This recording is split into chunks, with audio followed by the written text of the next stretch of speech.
Your film, Birds of Passage, deals with Colombian drug trafficking. Why is this a personal story to the two of you?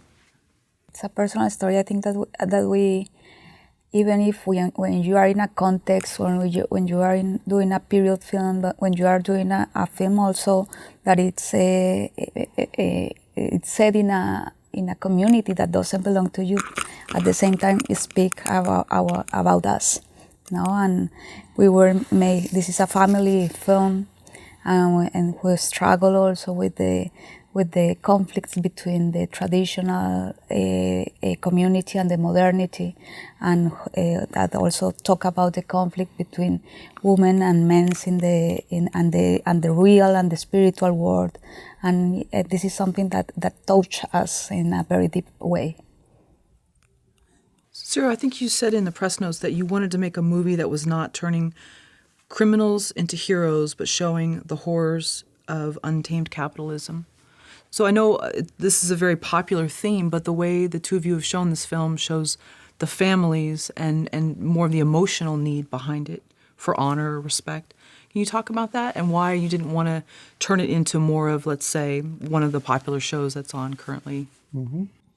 Yes, we wanted to make a genre film, but this story gave us the opportunity to give it a twist to the genre film, a genre like the gangster film or the noir film, which has usually developed into a glorification of criminals, a celebration of violence. We wanted to talk about what this process of the birth of drug trafficking has meant to Colombia, which is a process of the destruction of our cultural roots, the process of the destruction of the basis of our society, and the process of destruction of a family that was very close-knit. And in that process, you cannot glorify the violence that takes place.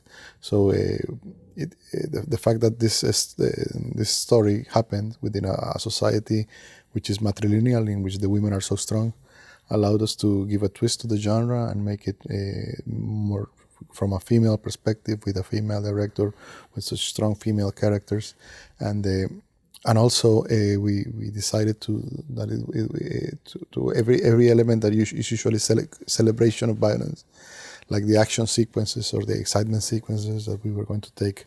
We were going to keep most of the violence off of screen, and when we kept it on screen, there was not going to be any way of cutting to make it more exciting or more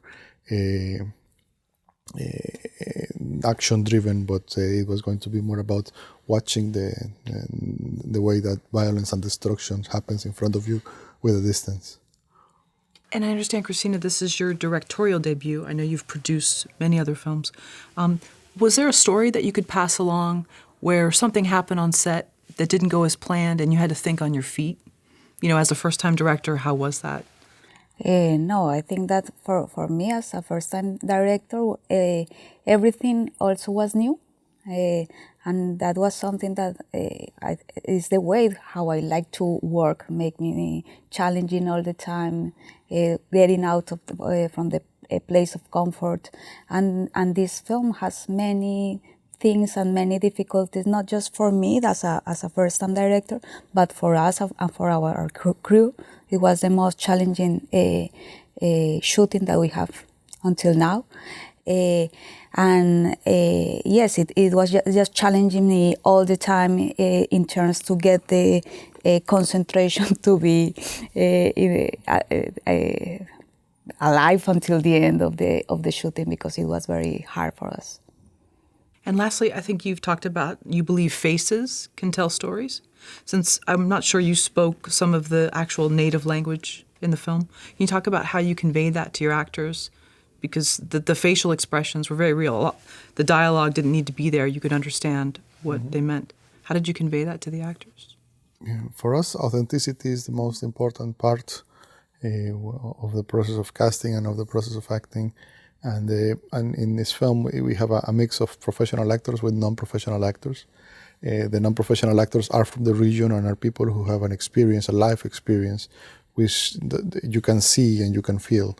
And they were sharing that life experience and also the culture and the language and every aspect of being Wayuu to the professional actors who were working with them, and some of which were not Wayuu.